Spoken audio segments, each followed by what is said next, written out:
रुख करेंगे coat Daisy का, जहां कुंभ के मेन बाजार में तजावुजात की भरमार है, जिसके बायस शहरियों को शदीद मुश्किलात का सामना है। ट्रैफिक जैम रहना भी मामूल बन चुका है। इमरजेंसी की हालत में मरीजों को भी मुश्किलात का सामना करना पड़ता है। मजीद जानते हैं बोल न्यूज़ के नुमाइंदे गुलामुल्लाह सियाल से। जी बिल्कुल, मैं इस वक्त मौजूद हूँ तहसील कोट डीजी के शहर कुंभ में, जहाँ पर जो है मैं वाक़ई इस मेन बाज़ार में खड़ा हूँ, जहाँ पर जो है तजावुज़ात की जो है भरमार है, जिसके बायस मुसाफिरों, यहाँ के मकामी शहरियों को जो है शदीद मुश्किलात का सामना करना पड़ता है। यहाँ पर जो है घंटों तक जो ट्रैफिक है वो जाम रहती है। यहाँ पर जो है एक के ऊपर एक ठेला लगा हुआ है। यहाँ पर इंतज़ामिया जो है मंजर आम से गायब है। हमारे साथ शहरी मौजूद है, इनसे बात करेंगे कि वो इस हवाले से क्या कहते हैं, इनको कौन सी मुश्किलात दरपेश हैं। क्या बताएंगे आप?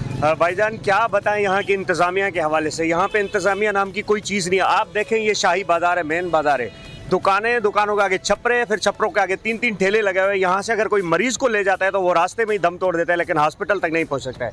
असिस्टेंट कमिश्नर आते हैं, 200-300 रुपये का चालान किया और चले गए। इनके ऊपर मुकदमा दर्ज होने चाहिए शहर में, तभी ताकि तजावुज़ात ख़त्म होगी। हमारा यही मुतालबा है कि यहाँ पे शहर को इंक्रोचमेंट से क्लियर करवाया जाए। दूसरी जानिब हम असिस्टेंट कमिश्नर के खिलाफ एहतजाज करेंगे। हाँ जी बिल्कुल, इनका यही कहना है कि यहाँ पर जो है शहरी तो शहरी, यहाँ पर जो है मरीज़ों को भी शदीद मुश्किलात का सामना करना पड़ता है, जिसके बायस जो है शहरी मुतालबा कर रहे हैं असिस्टेंट कमिश्नर कोट डीजी और डिप्टी कमिश्नर खैरपुर से कि फुल फॉर नोटिस लेकर जो है शहर से जो है ये ठेले हटवाए जाए और तजावुज़ात हैं वो जो है ख़त्म किए जाएँ, जैसे आमदो रफ्त में जो शहरियों को मुश्किलात में जो है कमी हो सके। जी सब्सक्राइब करें और बेल दबाएं ताकि कोई खबर रह न जाए।